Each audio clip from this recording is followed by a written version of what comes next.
गीता का प्रारंभ, अर्जुन विषाद योग। अध्याय 1।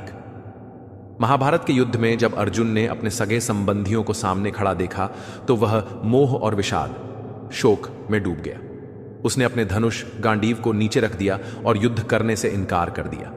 यहां से गीता का आरंभ होता है। भगवान श्री कृष्ण तब उसे जीवन, आत्मा, धर्म और कर्तव्य का उपदेश देते हैं। पहला अध्याय यह दिखाता है कि जब व्यक्ति मोह में आ जाता है तब उसका विवेक शिथिल हो जाता है। गीता का उद्देश्य इसी मोह को दूर करके व्यक्ति को आत्मबोध की ओर ले जाना है। 2। आत्मा का ज्ञान और अमृत। अध्याय 2, सांख्य योग।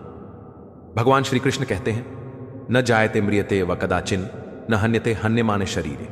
गीता 2:2 अर्थात आत्मा कभी नहीं मरती, न ही वह जन्म लेती है। शरीर नाशवान है पर आत्मा अजर अमर है। आत्मा ना ही जल से भीगती है, ना ही अग्नि से जलती है, ना ही वायु उसे सुखा सकती है। श्री कृष्ण यहां आत्मा की अमृता समझाते हैं ताकि अर्जुन को यह ज्ञान हो कि वह अपने रिश्तेदारों का नाश नहीं कर रहा, बल्कि केवल शरीर नष्ट होंगे, आत्मा तो अक्षुण्ण रहेगी। 3। कर्म का महत्व। अध्याय 3, कर्मयोग। कर्मण्येवाधिकारस्ते मां फलेषु कदाचन। गीता 2:47। श्री कृष्ण ने बताया कि मनुष्य का अधिकार केवल कर्म पर है, फल पर नहीं। किसी भी कार्य को करते समय फल की चिंता नहीं करनी चाहिए, क्योंकि इससे मन विचलित होता है और हम अपना कर्म अच्छे से नहीं कर पाते। यह एक अत्यंत व्यावहारिक उपदेश है। कार्य करते रहो बिना फल की चिंता किए, यही सच्चा कर्म योग है। 4। ज्ञान और कर्म का समन्वय। अध्याय 4, ज्ञान कर्म संन्यास योग। इस अध्याय में श्री कृष्ण बताते हैं कि सच्चा ज्ञानी वही है जो अपने कर्म को परमात्मा को अर्पण करके करता है। वह अहंकार से मुक्त रहता है।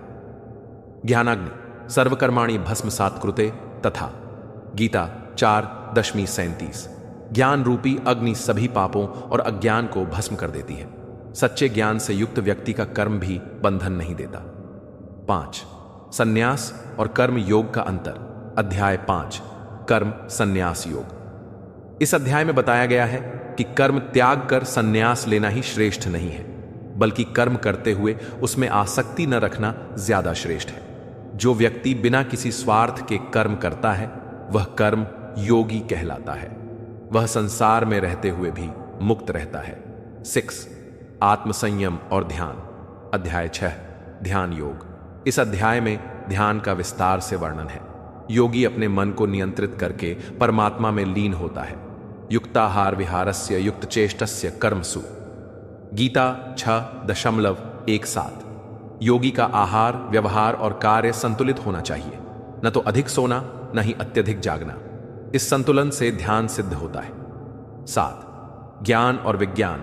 अध्याय 7, ज्ञान विज्ञान योग। इस अध्याय में भगवान कहते हैं, बहुना जन्मनामन्ते ज्ञानवान माम प्रपद्यते। गीता 7:19। असंख्य जन्मों के बाद ज्ञानी मुझे भगवान को प्राप्त करता है। यह अध्याय बताता है कि सच्चा ज्ञान वही है जो हमें ब्रह्म के साक्षात्कार की ओर ले जाए। 8। परम गति।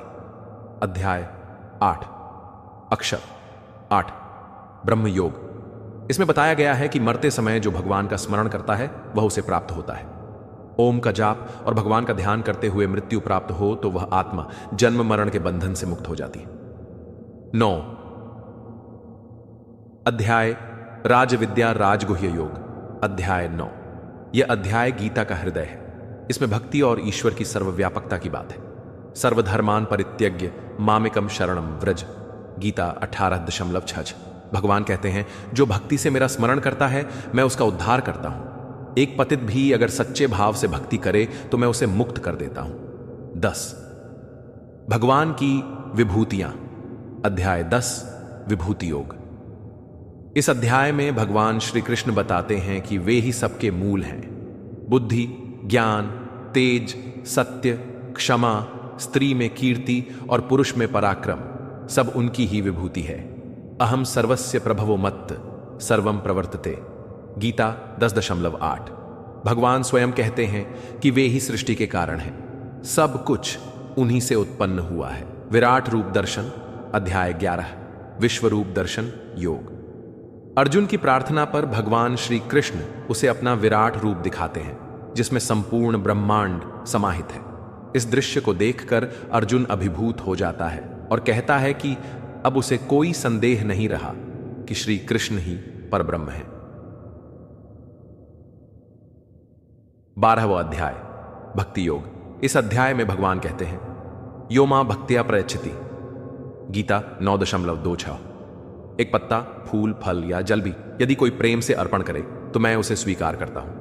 भगवान को पाने का सर्वोत्तम मार्ग भक्ति है। 13 क्षेत्र क्षेत्रज्ञ विवेक। अध्याय 13। शरीर को क्षेत्र और आत्मा को क्षेत्रज्ञ कहा गया है। जो यह भेद जान लेता है वही सच्चा ज्ञानी है। आत्मा ही जानने वाला है, शरीर तो केवल साधन है। 14वां गुणत्रय विवेचन योग। अध्याय 14। इसमें सत्व, रजस और तमस 3 गुणों की विवेचना है। सत्व से ज्ञान, रजस से कर्म और तमस से अज्ञान उत्पन्न होता है। मोक्ष पाने के लिए इन तीनों गुणों से ऊपर उठना आवश्यक है। 15वां अध्याय पुरुषोत्तम योग। अध्याय 15।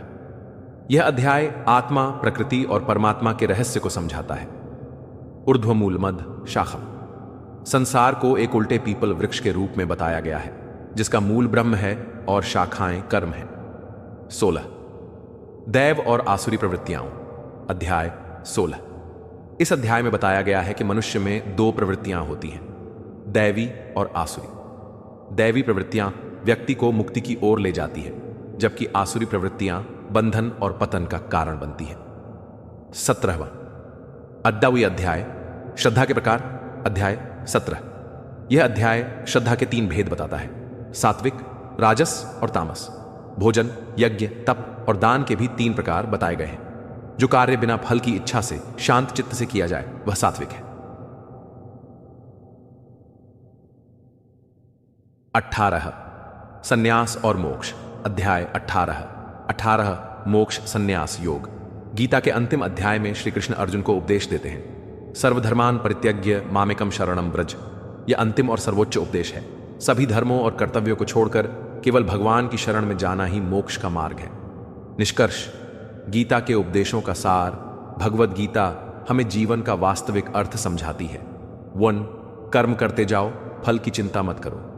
2 मन को नियंत्रित करना ही सच्चा योग है। 3 भक्ति सबसे सरल और श्रेष्ठ मार्ग है। 4 आत्मा अमर है, शरीर नश्वर। 5 ज्ञान, भक्ति और कर्म तीनों का संतुलन ही मोक्ष का मार्ग है।